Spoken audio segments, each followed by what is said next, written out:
दोस्तों आज हम अपनी वोकैब्स पे काम करने वाले हैं क्योंकि जब भी हम स्पीकिंग करते हैं तो वोकैब्स का बहुत इंपॉर्टेंट रोल होता है। तो आज मैं आपके लिए लेके आया हूँ बहुत ही कमाल की वोकैब्स और आप देख ही रहे होंगे कि हमारी थॉट का पिटारा में 16 वीडियोस कंप्लीट हो चुके हैं। I have almost taught 16 videos so far और 17th वीडियो जो आने वाला है आपका थॉट का पिटारा, उसमें ये वोकैब बहुत काम आने वाली है। तो इस वीडियो को बहुत ध्यान से आप देखिएगा। अगर आप ये वोकैब समझेंगे तो उस स्टोरी को, उस पिटारा को आप आसानी से फ्रेम कर पाएंगे। तो इसके बाद मैं आपको थॉट का पिटारा नंबर 17 भी दूंगा, पर उससे पहले हम इन वोकैब्स को सीखने का प्रयास करते हैं। तो दोस्तों देखो जरा, यहाँ पर एक शब्द है कि दिमाग में गूंजना। तो कई बार आप ये कहते हैं कि ये चीज मेरे दिमाग में गूंज रही है, ये विचार मेरे माइंड में चल रहा है, तो इस बात को इंग्लिश में कैसे कहेंगे? तो जरा ध्यान से देखें। अगर आपको जब भी ऐसा बोलना रहे तो कुछ भी नहीं करना है। जब भी कोई चीज आपके दिमाग में गूंज रही है, एक शब्द होता है, इसको आप लोग वैसे जनरली, मैंने कई लोगों को सुना है, इसका प्रोनाउंसिएशन वो करेक्ट नहीं कर पाते। वो लोग इस शब्द को इको पढ़ते हैं, जबकि ये इको नहीं होता, it's echo. It's echo, correct pronunciation होगा इसका एको। ठीक है, इको नहीं होता है। तो एकोइंग, तो आवाज गूंज रही है। एको का मतलब आवाज, जैसे मैं चीज बोला और वो वापस आ गई मेरे पास, गूंजे। तो कई बार आपके दिमाग में भी वो आवाजें गूंजती रहती है। तो ये ट्रांसलेशन वाला तरीका है, एक नॉर्मल अप्रोच है जो आप यूज कर सकते हैं कि मेरे दिमाग में ये बात चल रही है।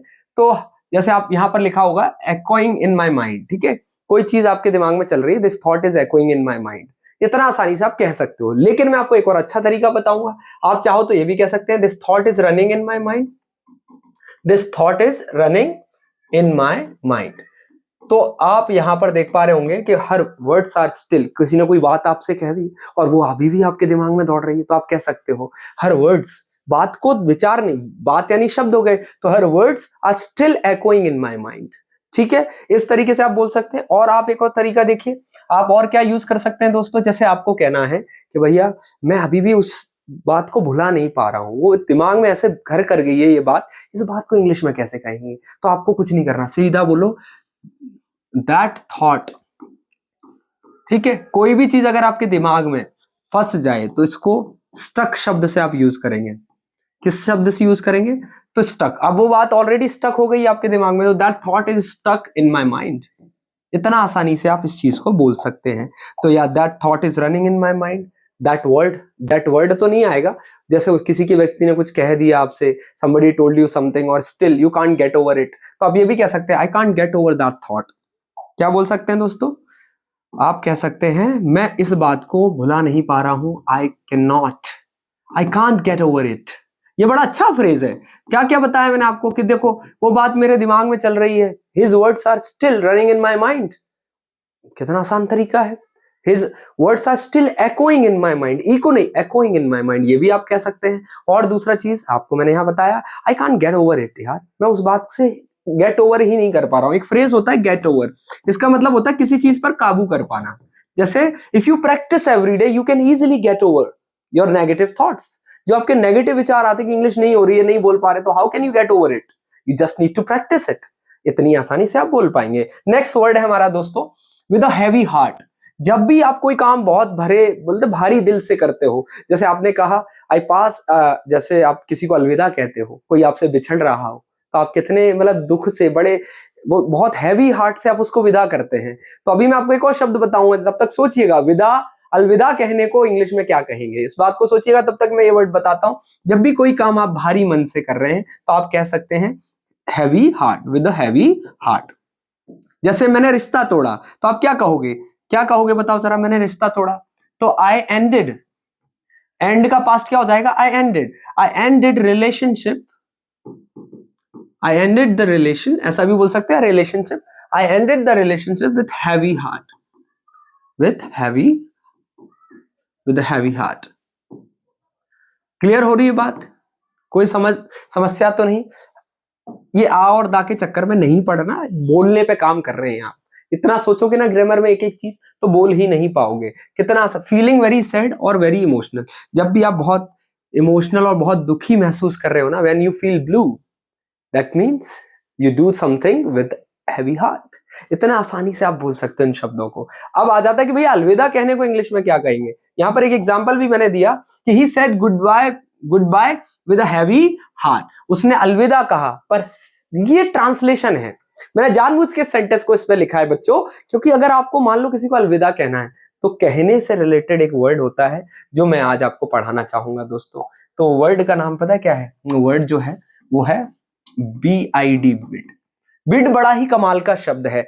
बिड एक ऐसा शब्द है जिसको आप कई तरीकों से यूज कर सकते हैं। जनरली बिड का मतलब होता है कुछ कहना। क्या कहना? आप किसी को गुड मॉर्निंग कह रहे हैं, किसी को अलविदा कह रहे हैं, किसी को ग्रीटिंग दे रहे हैं, तो बिड का मतलब अगर कहने से रिलेटेड हो दोस्तों, बिड के दो मतलब होंगे। अगर इसका कहने से रिलेटेड मतलब है, जनरली आप किसी को बाय कर रहे हो, फेयरवेल दे रहे हो, तब कहने का मतलब होगा। और अगर सिर्फ बिड का मतलब बोली लगाना है, तो दोनों डिफरेंस समझिएगा। जो ग्रामर के बच्चे भी वो भी समझ लीजिए, दोनों बातों में दोस्तों बहुत डिफरेंस है। क्या डिफरेंस है? बोले जब भी बिड का मतलब कहना होगा तो बिड का प्रेजेंट फॉर्म बिड रहेगा, बिड्स। बिड का पास्ट फॉर्म बेड हो जाएगा और बिड का थर्ड फॉर्म बिडन हो जाएगा। जैसे उसने मुझे अलविदा कहा, he said goodbye to me. ये इंग्लिश मत बोलिए आप, इसकी जगह आप कह सकते हैं ही बेड। पास्ट की बात है, अलविदा कहा, अलविदा कहा, तो पास्ट में बिड का पास्ट क्या हो जाएगा? बेड हो जाएगा। तो ही बेड गुड बाय। इतना आसान है इसको बोल पाना। लेकिन अगर बिड का मतलब सिर्फ बोली लगाना है तो बिड के फॉर्म चेंज नहीं होते हैं। Bid past will remain bid. Bid का पास्ट पार्टिसिपल यानी हैव का साथी यानी थर्ड फॉर्म भी बिड ही रहेगा। जैसे उसने 1000 रुपए की बोली लगाई, ही बिड फॉर 1000 रुपीज। अब यहां पर बिड का बेड नहीं करोगे। अगर कुछ कहने से रिलेटेड बिड है तो बिड का पास्ट बेड होता है और बिडन होता है। ये कई बार कंफ्यूज भी करता है, तो आज आपको शायद ये क्लियर हो गया होगा। तो देखो जरा यहाँ पर ये थॉट का पिटारा आने वाला है। मेरे दादाजी की कहानी है, बहुत कमाल का थॉट का पिटारा है 17। जरूर देखिएगा, मेरे खुद के डायरी के पन्नों से उस पिटारे को लेके आया हूं आपके लिए। जैसे आखिरी बार अलविदा कहना, ठीक है, परमानेंट सेपरेशन जब हो तो आप से goodbye for the last time. I got to say कहना पड़ा, I had got to say, had भी लगा सकते हो आप। Goodbye to grandpa for the last time, इसकी जगह बहुत सारे अच्छे अच्छे वोकैब्स मैं आपको पढ़ाऊंगा। माउंटेन ऑफ सॉरो, कई बार बोलते होंगे आप, मेरे ऊपर दुखों का पहाड़ टूट पड़ा। ठीक है, तो आप इस बात को इंग्लिश में कैसे कहेंगे? तो एक तो जनरल तरीका है भाई साहब कि mountain of sorrow fail upon मी। बहुत आसान तरीका है, ये बोल दो आप कि भैया mountain of sorrow fail upon मी। लेकिन दूसरा तरीका मैं आपको बताता हूं। जैसे मान लो आपके ऊपर दुख का पहाड़ टूटा, तो ऑब्वियसली आपके अंदर जीवन में क्या हुआ? ग्रीफ आया। ग्रीफ मतलब दुख होता है बच्चों। ग्रीफ मतलब दोस्तों क्या होता है? दुख। ठीक है, जब भी आपको कहना हो कि बड़े दुख की बात है तो आप कह सकते हैं it's a matter of profound grief. It's a matter of profound. Profound मतलब बहुत गंभीर बात हो, तो प्रोफाउंड। प्रोफाउंड नहीं पढ़ना इसको दोस्तों, प्रोफाउंड पढ़ेंगे। It's a matter of profound grief. जब भी दुखों का पहाड़ टूटे आप पर, तो आप कह सकते हैं, देखो क्या क्या कह सकते हो। इसको बरी नहीं पढ़ना है, बैरी। तो बैरी का पास्ट क्या हो जाएगा? बैरिड। तो I was buried in sorrow, I was buried in grief. Buried पढ़ा करो इसको, बा नहीं है ना, बरीड नहीं होता है ये, बैरिड। अंग्रेज लोग इसको ऐसा पढ़ते हैं। I was buried in sorrow या फिर I was buried in grief, मतलब मैं बहुत बड़े दुख में था। आप ये भी कह सकते हैं आई हैड बीन थ्रू, मैं गुजरा था उस समय। I had been through a lot of trouble, I had been through a lot. आप बहुत सारे तरीके में, इसके लिए अलग से एक रील आपको बता दूंगा जिसमें 1 मिनट में बहुत सारे फ्रेजेस बता दूंगा। आप तो सिंपल इतना याद रखिए कि जब भी आप, वैसे तो भगवान ना करे किसी के ऊपर दुखों का पहाड़ टूटे, बट कभी जिंदगी है, जिंदगी में सारी चीजें आती हैं दोस्तों, सारी परिस्थितियां आती हैं, but we just need to put ourselves out there. हमें बस परिस्थितियों को क्या करना है? कन्फ्रंट करना है। ठीक है, तो यहां पर लिखा भी हुआ है सिंस द एक्सीडेंट। उस एक्सीडेंट के बाद क्या हुआ इस भाई के साथ? क्या हुआ? Amount of sorrow has fallen upon him. ठीक है, यहां मी लिखा है, वो खुद कह रहा है इसलिए मी बोल दिया। तो उसके ऊपर दुखों का पहाड़ टूट गया। ठीक है, ड्यूरिंग द कोविड टाइम, मतलब जो कोविड का टाइम था, ड्यूरिंग कोविड क्या हुआ था उस समय? ड्यूरिंग कोविड हर व्यक्ति किसमें गुजर रहा था? Everything faced adversity. एडवर्सिटी का मतलब होता है विषम परिस्थिति। अच्छे अच्छे शब्द आ जाते हैं, मैं क्या करूं? एडवर्सिटी, कठिन परिस्थितियां, कठिन समय हो जो, ठीक है, उसको एडवर्सिटी, विषम परिस्थितियां, बहुत बुरा समय चल रहा हो। या फिर आप कह सकते हैं I was buried under grief. कितना बढ़िया फ्रेज हो गया, बहुत शानदार दोस्तों। अब जरा देखो आप यहाँ पर, नेक्स्ट हमारा फ्रेज क्या है? नेक्स्ट हमारा फ्रेज है दोस्तों रीलिव द मेमोरीज। ठीक है, रीलिव, रिलाइव नहीं पढ़ना, इसको रीलिव पढ़ना। जब आप कोई चीज को दोबारा जीना चाहो, ठीक है, तो आप कहेंगे रीलिव। और चेरिश करते हैं हम उन लम्हों को, तो यहाँ पर वही लिखा हुआ है, यादों को फिर से जीना, रिलिव करना। When I go through old photos, जब भी मैं पुराने फोटोज को देखता हूँ, आई रिलिव ऑल द मेमोरीज, जितनी भी मेरी पुरानी यादें हैं वो सारी ताजा हो जाती हैं। और पुरानी यादों को याद याद करते हैं तो हमें ना फीलिंग कौन सी आती है, हमें नॉस्टैल्जिया फील होता है। पुरानी यादों को याद करते हुए जो फीलिंग हो उसको इंग्लिश में नॉस्टैल्जिया कहते हैं। तो कई बार लिखा भी होता है, I am being nostalgic about my childhood days. तो मैं अपने बचपन की यादों के बारे में, मुझे बहुत पुरानी यादें आ रही हैं, मुझे याद आ रहे हैं वो दिन जब मैं दोस्तों के साथ घूमता था। तो इस तरीके से आप दोस्तों बोल सकते हैं। नेक्स्ट वर्ड है हमारा दोस्तों, नेक्स्ट वर्ड है एवरीथिंग फील्स एम्प्टी।